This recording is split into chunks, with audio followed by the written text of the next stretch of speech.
Have you ever wondered how you can create a clean line in your color changes of your Amigurumi or Plushie? Today I'm going to be sharing how I color change in my Amigurumi.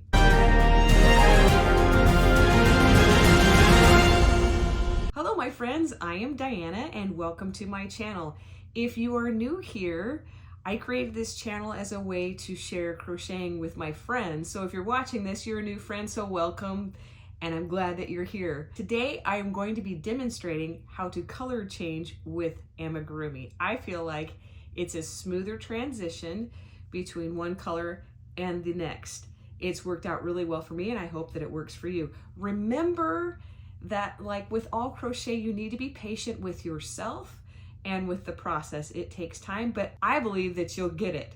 Just takes practice. So if you like today's content, please consider subscribing as I share weekly content about crochet and markets and all the different things that I've been working on. So when you subscribe and you like, it actually helps my channel to grow and to also reach other creators just like you. You can see where they don't match up.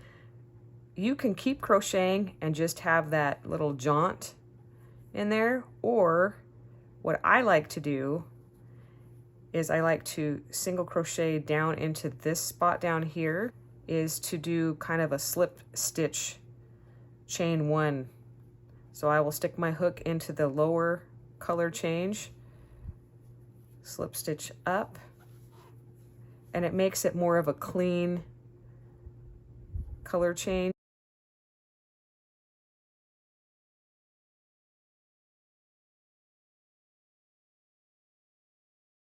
Thanks so much for watching today. I really appreciate it, and I hope that you have a fantastic day.